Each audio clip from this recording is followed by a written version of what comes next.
Good morning, all of you. Now we are going to read about the second organ of the government, which is executive. अब हम सरकार के शासन के दूसरे अंग के बारे में पढ़ने जा रहे हैं, जिसे हम कार्यपालिका के नाम से पुकारते हैं, कार्यपालिका के नाम से जानते हैं। इससे पहले हमने लेजिस्लेचर के बारे में पढ़ा, व्यवस्थापिका के बारे में पढ़ा, जो कि फर्स्ट ऑर्गन है, गवर्नमेंट का फर्स्ट ऑर्गन है और जो क्या काम करता है, विच फॉर्मेशन ऑफ लॉ है, जो कानून के निर्माण का कार्य करता है। इसके अलावा हमने देखा कि ये जो लेजिस्लेचर है, लेजिस्लेचर का जो फॉर्मेशन है वो किस तरीके से होता है।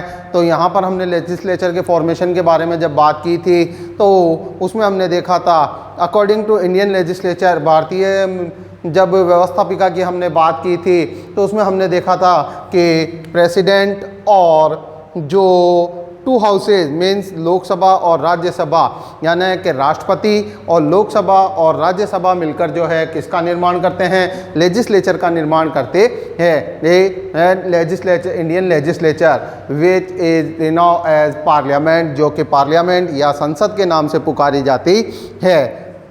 अब हम बात कर रहे हैं यहाँ पर एग्जीक्यूटिव की, कार्यपालिका की, जिसका मेन वर्क क्या होता है, जिसका मेन वर्क होता है टू इम्प्लीमेंट द लॉज, है कि व्यवस्थापिका ने तो कानून बना दिया, लॉ को फॉर्मेट कर दिया, फॉर्मेशन बना कर दिया उसका, लेकिन उसे एग्जीक्यूट कौन करता है, उसे इम्प्लीमेंट कौन करता है। तो यहाँ पर ये जो वर्क है वो करता है एग्जीक्यूटिव। कार्यपालिका ये कार्य करती है, क्या कार्य करती है कि यह है कोई भी लॉ हो उसे इम्प्लीमेंट करने का वर्क करती है, ये किसी भी कानून को लागू करने का कार्य करती है। और ये कौन सा, सेकंड ऑर्गन ऑफ गवर्नमेंट, ये जो है सरकार का दूसरा अंग है। ये सरकार का कौन सा अंग है, दूसरा अंग है। फर्स्ट ऑर्गन तो कौन सा हो गया, तो हमने यहाँ पर देखा लेजिस्लेचर, और सेकंड ऑर्गन जो है वो कौन सा हो गया, एग्जीक्यूटिव।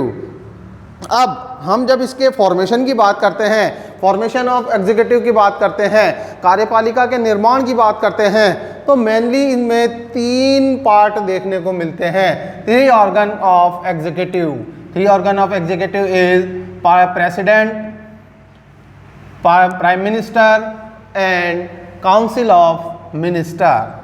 देखें कि इसके जो तीन अंग हैं वो कौन कौन से हैं, एग्जीक्यूटिव के, कार्यपालिका के जो तीन अंग हैं वो कौन कौन से हैं। तो यहाँ पर हमें तीन नाम दिए जा रहे हैं, president, prime minister and council of minister, के मतलब राष्ट्रपति, प्रधानमंत्री और उसका मंत्री परिषद। ये जो है यह मिलकर आपस में जॉइंटली है, यानी संयुक्त रूप से किसका निर्माण करते हैं, किसको फॉर्म करते हैं, एग्जीक्यूटिव यानी कार्यपालिका का निर्माण करते हैं, कार्यपालिका को यह बनाते हैं। तो यहाँ पर अब हम एक थोड़ी सी चीज़ को देख लेते हैं कि ये जो फॉर्मेशन है, formation of legislature and formation of executive, तो इसमें एक चीज़ आप क्लियर रखेंगे कि जो प्रेसिडेंट है वो तो परमानेंट है, चाहे वो बात लेजिस्लेचर की हो, व्यवस्थापिका की हो, चाहे वो बात एग्जीक्यूटिव की हो या कार्यपालिका की हो, तो प्रेसिडेंट तो अपनी जगह पर बिल्कुल बैठे हुए हैं।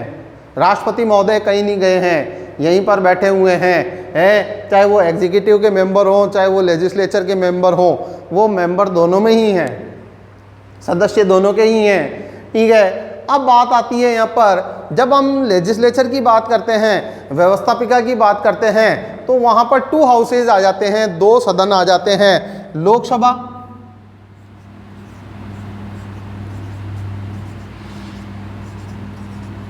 और राज्यसभा। लोकसभा और राज्यसभा है। तो तो ये जो लोकसभा और राज्यसभा है ये तो मिलकर क्या करते हैं, ये दोनों तो मिलकर जो है लेजिस्लेचर का निर्माण कर देते हैं, लेजिस्लेचर को फॉर्म कर देते हैं। लेकिन जैसे एग्जीक्यूटिव की बात आती है, प्राइम मिनिस्टर और काउंसिल ऑफ मिनिस्टर की जब हम बात करते हैं, प्रधानमंत्री और मंत्रिपरिषद की जब हम बात करते हैं, तो वो कहाँ पर आकर जुड़ जाता है, वो आकर जुड़ जाता है लोकसभा के साथ में। कहने का मकसद यहाँ पर ये आ रहा है कि जो हमारी लेजिस्लेचर का जो सेकंड हाउस है, या यूं कहें कि लोअर हाउस है, जो कि पब्लिक को रिप्रेजेंट करने वाला हाउस है, वो क्या करता है, वो एग्जीक्यूटिव में प्राइम मिनिस्टर और काउंसिल ऑफ मिनिस्टर को लाता है। ठीक है, अब यहाँ पर एक चीज़ और हम समझ लेते हैं कि लोकसभा में जो प्राइम मिनिस्टर महोदय हैं ये कहाँ से आ गए, ये कहाँ से आ गए, तो ये महोदय भी जो हैं काउंसिल ऑफ मिनिस्टर से ही निकल कर आते हैं।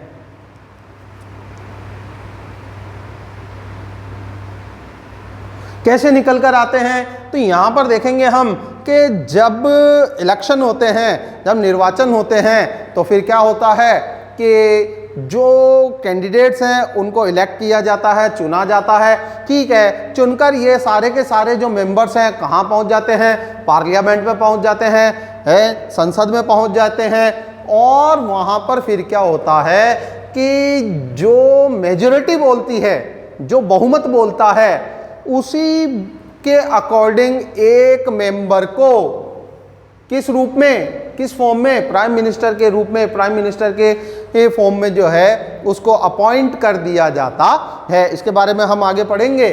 ठीक है, तो यहाँ देखें कि जो हमारा प्राइम मिनिस्टर है, हमारे जो प्रधानमंत्री महोदय हैं, वो दोनों ही साइड पर आ रहे हैं। दोनों साइड पर कैसे आ रहे हैं कि वो इलेक्टेड भी हैं और वो अपॉइंटेड भी हैं, कि वे निर्वाचित भी हैं और वह क्या हैं, वह नियुक्त भी हैं। तो इस तरीके से फिर क्या होता है, कहने का मकसद यहाँ पर ये आ रहा है कि जो एग्जीक्यूटिव है, एग्जीक्यूटिव जो है, कार्यपालिका जो है, जो सेकंड ऑर्गन है, वो क्या है, वो एक अगला स्टेप है, नेक्स्ट स्टेप है किसका, हमारी गवर्नमेंट का। कैसे है, तो हमने देख लिया कि जो लेजिस्लेचर है वो जिसमें कि प्रेसिडेंट भी बैठा है, जिसमें कि लोकसभा भी बैठा है, जिसमें कि राज्यसभा भी बैठा है। ठीक है, और फिर इसी लोकसभा को हमने फिर क्या कर दिया, नेक्स्ट स्टेप पर ले आए। और नेक्स्ट स्टेप पर कैसे ले आए कि प्राइम मिनिस्टर और काउंसिल ऑफ मिनिस्टर को हमने लोकसभा में ला या। ठीक है, लोकसभा के मेंबर्स हैं ये। ठीक है, तो यहाँ पर देखें कि ये आगे बढ़ गई हमारी एग्जीक्यूटिव है। अब क्या हुआ कि जो लॉ था, जो लेजिस्लेचर ने निर्माण किया, लेजिस्लेचर ने बनाया, जिसका फॉर्मेशन लेजिस्लेचर ने किया। ठीक है, तो उसको जो है लागू करने का, इम्प्लीमेंट करने का जो वर्क है वो कौन कर रहा है, एग्जीक्यूटिव कर रहा है। और एग्जीक्यूटिव के भी रूप में, एग्जीक्यूटिव के फॉर्म में कौन कर रहा है, प्रेसिडेंट और प्राइम मिनिस्टर और काउंसिल ऑफ मिनिस्टर मिलकर ये वर्क कर रहे हैं। ठीक है, तो यहाँ पर इस चीज़ को थोड़ा सा आप समझ लें कि जो एग्जीक्यूटिव है वो कोई दूसरे व्यक्तियों से मिलकर नहीं बना हुआ है, उसमें कोई अदर कैंडिडेट्स नहीं हैं, बल्कि कैंडिडेट्स कौन हैं, कैंडिडेट्स वही हैं जो कि लेजिस्लेचर में थे, व्यवस्थापिका में थे। हमने देखा कि प्रेसिडेंट जो है वो भी लेजिस्लेचर में थे, लोकसभा जिसमें कि हमारे प्राइम मिनिस्टर और जो है काउंसिल ऑफ मिनिस्टर थी, वह भी जो है हमारे यहाँ पर एग्जीक्यूटिव में आ रहे हैं। और जो हमारी राज्यसभा है वो तो अपनी जगह पर बैठी हुई है, जो स्टेट का जो है रिप्रेजेंटेशन कर रही है, रिप्रेजेंट कर रही है स्टेट्स को।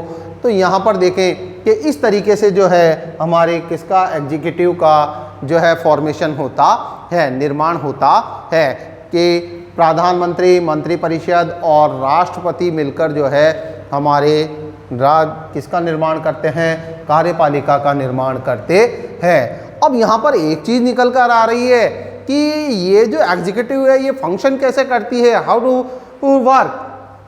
तो यहाँ पर हम देख रहे हैं कि ये जो दो चीज़ें निकल कर आ रही है, फॉर्मल हेड और एक्चुअल हेड, यानी कि नाम मात्र की कार्यपालिका और वास्तविक या प्रमुख कार्यपालिका है। देखिए कि जो फॉर्मल हेड है, जो फॉर्मल पर हेड है, जो कि नाम मात्र की कार्यपालिका जिसको हम कह रहे हैं या नाम मात्र का प्रमुख जिसको हम कह रहे हैं, वो कौन है? वो राष्ट्रपति हैं। और जो वास्तविक शक्तियों का प्रयोग है, जो एक्चुअल में पावर का यूज है, वो कौन कर रहा है? वो prime minister and the council of minister, प्रधानमंत्री और उसका मंत्री परिषद जो है वो क्या कर रहे हैं? अपनी शक्तियों का प्रयोग कर रहे हैं, वास्तविक रूप में शक्तियों का प्रयोग कर रहे हैं। कैसे कर रहे हैं? तो इसको एक छोटी सी चीज़ के एग्जांपल के तौर पर हम देख सकते हैं कि आज जैसे कोई भी लॉ बनता है, कोई भी कानून बनता है, कोई भी कानून बनता है या कोई भी अमेंडमेंट होना होता है, तो उस पर जो भी डिस्कशन करना है, वो डिस्कशन का वर्क कौन करता है? वो डिस्कशन का वर्क करता है prime minister and council of minister, प्रधानमंत्री और उसका मंत्री मंडल, ये काम करते हैं। ठीक है। अब इन्होंने जो भी डिस्कशन किया, इन्होंने जो भी चर्चाएं की, इन्होंने जो भी विचार व्यक्त किए, जो भी इन्होंने बातें रखी, ठीक है, उसको ये फिर किसके माध्यम से? प्राइम मिनिस्टर के मीडियम से जो है प्रेसिडेंट तक पहुंचा देते हैं। प्रधानमंत्री महोदय पहुंच गए अपना प्रस्ताव लेकर के राष्ट्रपति महोदय जी, हमने और हमारे मंत्रिमंडल ने जो है यह प्रस्ताव पारित किया है, हम ये कानून बनाना चाहते हैं। अब प्रेसिडेंट महोदय फिर क्या करते हैं? हमारे जो प्रधानमंत्री महोदय जो प्रस्ताव लेकर गए हैं उसे राष्ट्रपति महोदय के द्वारा विचार किया जाता है, विचार किया जाता है। इसको आप एक छोटी सी चीज़ पर अब हम देख लेते हैं, इसको हमारे इंडियन पार्लियामेंट को लेकर देख लेते हैं। ठीक है, अभी हमारे जो प्रेसिडेंट महोदय हैं वो कौन हैं?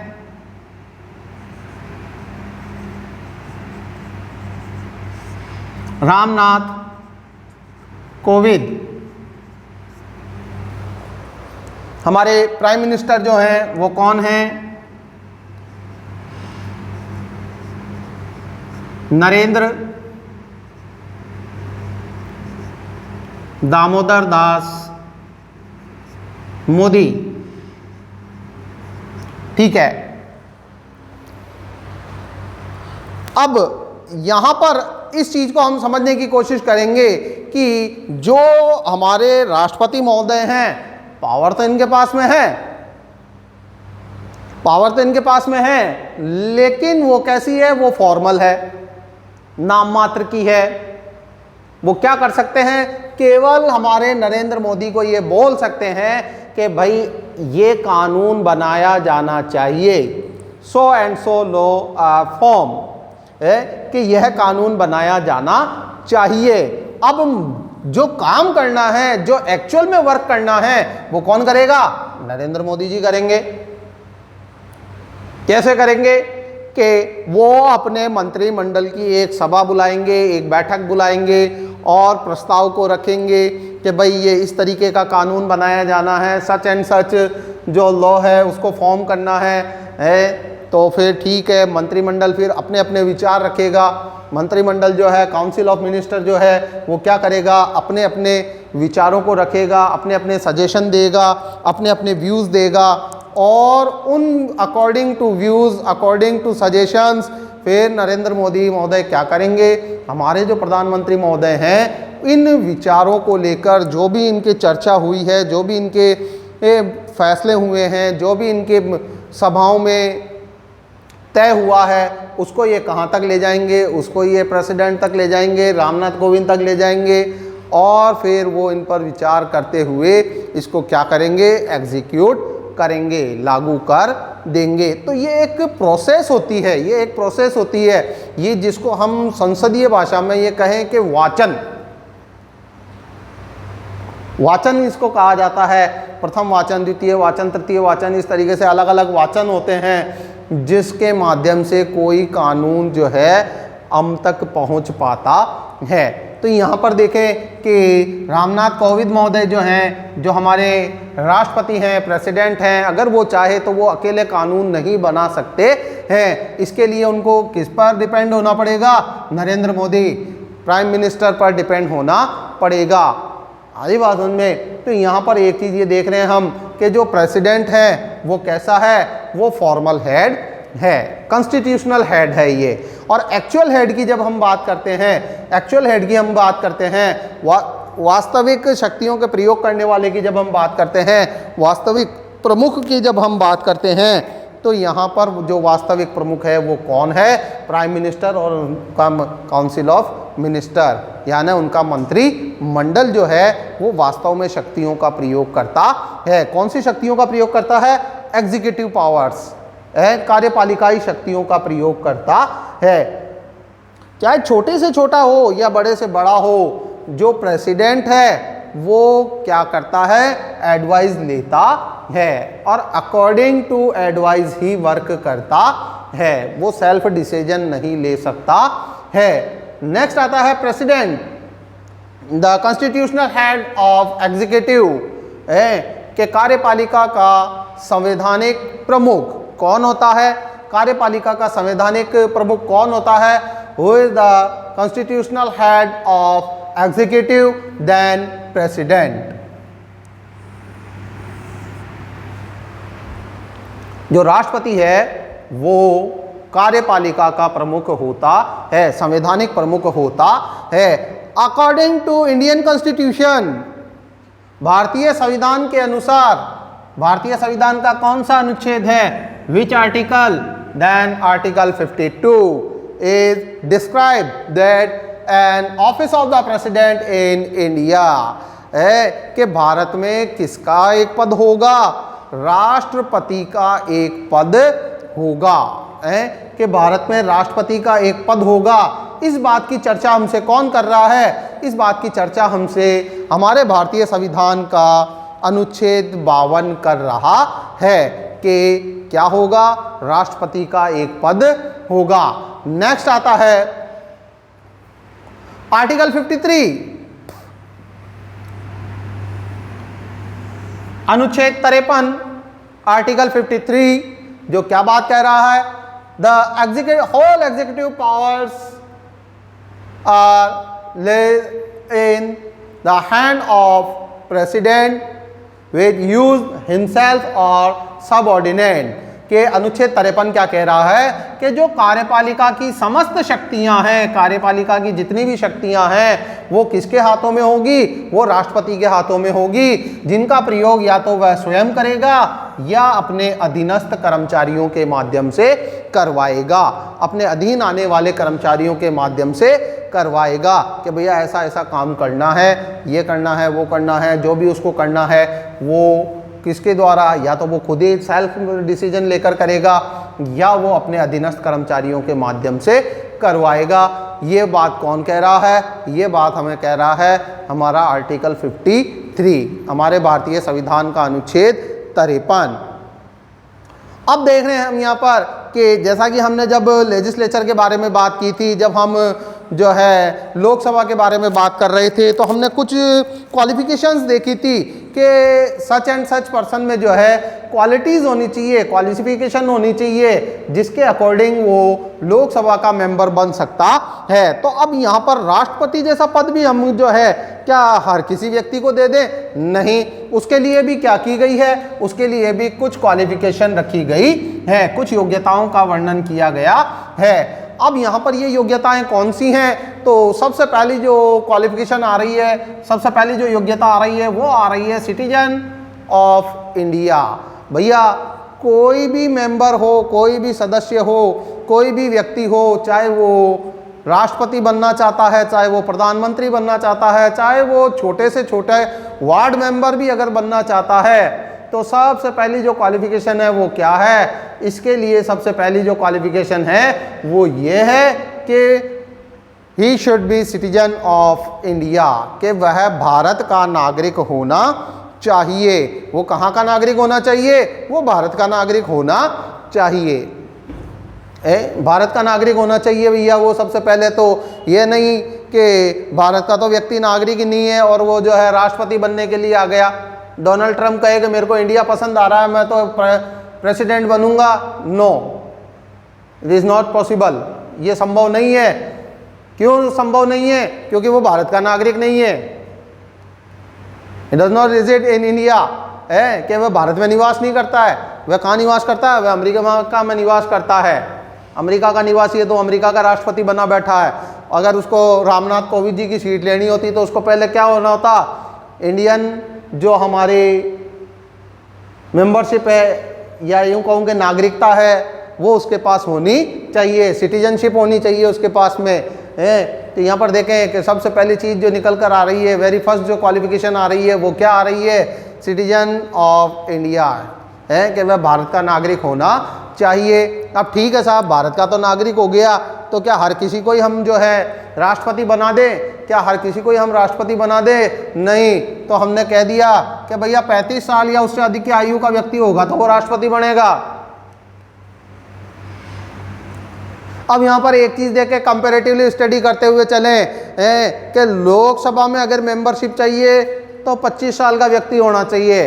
राज्यसभा में अगर मेंबरशिप चाहिए, राज्यसभा का अगर सदस्य बनना है तो 30 साल की एज होना बड़ा ज़रूरी है। और फिर जब अगर हम आपको लालच आया, राष्ट्रपति बनने की सूझ गई, तो 35 साल की आयु पूरी कर ले में फिर विचार बनाएं कि भैया भारत का राष्ट्रपति बनना है कि नहीं बनना है। यहाँ देखें कि बड़ा सोच विचार करके है। अब आप यहाँ पर एक चीज़ को नोटिस करते हुए चलेंगे कि आप 18 साल के होंगे तो इलेक्शन लड़ेंगे, 21 साल के होंगे तो सरपंच बनेंगे, 25 साल के होंगे तो लोकसभा के सदस्य, राज्य और जो है विधानसभा के सदस्य बनने की आप में क्वालिफिकेशन आ जाएगी। आगे बढ़ो, 30 साल की एज लेते ही आप राज्यसभा के कैंडिडेट बन सकते हैं। और जैसे ही 35 साल या उससे ज़्यादा हो गए तो यहाँ पर क्या होगा? यहाँ पर आपको राष्ट्रपति बनने के लिए कोई भी नहीं रोक सकता है। ये एक एज फैक्टर यहाँ पर देखें काम करता है हमारा। तो देखें अब और क्या क्वालिफिकेशन होनी चाहिए? तो देखें जो व्यक्ति राष्ट्रपति बनने जा रहा है, ठीक है, वो इंडिया का नागरिक होना चाहिए, वो जो है 35 ईयर का होना चाहिए। और फिर ये लो साहब, elected as a member of Lok Sabha, कि वो क्या होना चाहिए? लोकसभा की सदस्यता प्राप्त करने के योग्य होना चाहिए, लोकसभा में चुने जाने के योग्य होना चाहिए। ये कहने का मकसद यहाँ पर ये आ गया कि वो इंडियन गवर्नमेंट या स्टेट गवर्नमेंट में जो है किसी लाभ के पद पर नहीं होना चाहिए, है। ही should not hold any office of profit, है, उसके पास में कोई लाभ का पद नहीं होना चाहिए, है। ही should not disable, mentally disable, कि वह मानसिक रूप से जो है क्या नहीं होना चाहिए, कि वह मानसिक रूप से जो है रोगी नहीं होना चाहिए या पागल नहीं होना चाहिए, है। और he should not declared as bankrupt, और उसे दिवालिया घोषित ना किया जाना गया हो, है, कि वह दिवालिया घोषित नहीं होना चाहिए, है। अगर वो दिवालिया है तो फिर वो राष्ट्रपति नहीं बन सकता है। ठीक है भैया, हमारे पास में क्वालिफिकेशन तो आ गई, योग्यताएं तो आ गई, लेकिन क्या योग्यताओं से ही काम हो जाएगा? नहीं, हमें इलेक्ट भी होना है, निर्वाचित होना है। अब राष्ट्रपति महोदय का निर्वाचन होता कैसे है? तो यहाँ पर एक चीज़ निकल कर आ रही है कि हमारे जो राष्ट्रपति महोदय हैं, our president elected by indirectly, कि हमारे जो राष्ट्रपति महोदय हैं वह अप्रत्यक्ष रूप से चुने जाते हैं, अप्रत्यक्ष रूप से चुने जाते हैं। किसके द्वारा? एन इलेक्टोरल कॉलेज, एक निर्वाचक मंडल के द्वारा, according to constitutional article number 54, भारतीय संविधान का अनुच्छेद 54, जो किस बात की बात करता है? जो क्या बात करता है? इलेक्टोरल कॉलेज ऑफ प्रेसिडेंट, है कि जो राष्ट्रपति का निर्वाचन है वो कौन करेगा, इसके बारे में ये बात करता है। ये इलेक्टोरल कॉलेज कौन होगा, तो यहाँ पर देखें बतलाया जा रहा है elected members of both house के दोनों सदनों के चुने हुए व्यक्ति, चुने हुए सदस्य जो है इनके चुनाव में राष्ट्रपति के निर्वाचन में हिस्सा लेंगे। अब ये चुने हुए सदस्य कौन से, तो यहाँ पर वापस वही चीज़ आ जाती है, लोकसभा एंड राज्यसभा। लोकसभा और राज्यसभा के चुने हुए जो व्यक्ति हैं वो क्या करेंगे, वो निर्वाचन में हिस्सा लेंगे, वो इलेक्टोरल कॉलेज के एक पार्ट होंगे। अब इसके अलावा और कौन होगा, तो यहाँ पर देखें बतलाया जा रहा है मेंबर्स ऑफ स्टेट लेजिस्लेचर, राज्य विधानसभा के सदस्य जो होंगे वो राष्ट्रपति के निर्वाचन में हिस्सा लेंगे। और इनसे मिलकर जो है क्या होगा, एक इलेक्टोरल कॉलेज बनेगा, एक जो है निर्वाचक मंडल बनेगा जो क्या करेगा, जो राष्ट्रपति को इलेक्ट करेगा, राष्ट्रपति को निर्वाचित करेगा, राष्ट्रपति को चुनेगा। किस आधार पर, किस बेस पर, तो यहां पर यह बेस दिया जा रहा है हमको, देखें सिस्टम ऑफ प्रोपोर्शनल रिप्रेजेंटेशन, यानी आनुपातिक प्रतिनिधित्व प्रणाली के माध्यम से कि कितने प्रतिनिधियों का कितना अनुपात रहा, या मतलब कितने सदस्यों ने जो है वोट किया है और किस किस के फेवर में किया है, ये सारी चीज़ें जो है गुणा भाग करके जो है निकाल दी जाती है। तो यहाँ देखें आनुपातिक प्रतिनिधित्व प्रणाली के जिसका जितना प्रतिनिधित्व है उसके वोट का उतना ही वैल्यू होगा और उस वैल्यू के अकॉर्डिंग ही उसका काम होगा। इस तरीके से कि आज जैसे मान लो कि यूपी की जो है 18 सीट्स हैं और राजस्थान की 25 ही हैं, तो नेचुरल है किसका अनुपात ज़्यादा हुआ, यूपी का। ठीक है, तो ये इस तरीके से आनुपातिक प्रतिनिधित्व प्रणाली के माध्यम से ये कार्य होता है। मत मूल्य सबका समान होगा, एक ही होगा, लेकिन इनका जो वैल्यू है वो कम ज़्यादा होगी, घट बढ़ सकती है। ठीक है, अब यहाँ पर फिर क्या होता है, सिंगल ट्रांसफेरेबल वोट सिस्टम को यूज में लिया जाता है कि यानी एकल संक्रमणीय मत प्रणाली। एकल मतलब एक, संक्रमणीय मत प्रणाली का मतलब कि हमारा जो मत है वो ट्रांसफ़र नहीं होगा, अदल बदल नहीं होगा, उसमें कोई परिवर्तन नहीं होगा। और इसमें आप देखें कि एक जो है अमेंडमेंट भी किया गया है, एक अमेंडमेंट भी किया गया है जिसको यहाँ हम देख रहे हैं कि according to 17th constitutional amendment, 70वें संवैधानिक अनुच्छेद संशोधन के अनुसार, जो कब हुआ 1992 में है, 70वां जो है कॉन्स्टिट्यूशनल अमेंडमेंट हुआ, कब हुआ 1992 में हुआ, 1992 में हुआ। जो क्या बात कह रहा है, जो बात कह रहा है elected member of legislature of union territory will be present, है कि जो राष्ट्रपति के निर्वाचन में जो केंद्र शासित प्रदेशों के उपस्थित सदस्य हैं वही हिस्सा ले सकते हैं, वही पार्टिसिपेट कर सकते हैं, वही भाग ले सकते हैं, अन्य सदस्यों को इसमें कोई भाग नहीं दिया जाएगा। अब यहाँ पर फिर क्या होता है कि ये सारी प्रोसेस होने के बाद मिनिमम कोटा निकाला जाता है, न्यूनतम मत मूल्य निकाला जाता है, न्यूनतम संख्या निकाली जाती है। कैसे निकाली जाती है, तो number of valid votes casted, यानी कि कुल वैध मतों की संख्या और निर्वाचन में हिस्सा लेने वाले सदस्यों की संख्या को क्या कर दिया जाता है, भाग दे दिया जाता है, और फिर उसके बाद में जो है उसको फिर से 1000 से डिवाइड कर दिया जाता है, 1000 से उसको बांट दिया जाता है। ठीक है, और इसके बाद में जो मत मूल्य निकल कर आता है उसके अकॉर्डिंग फिर जो है सिलेक्शन का प्रोसेस होता है, निर्वाचन का की प्रक्रिया पूर्ण होती है। Thank you.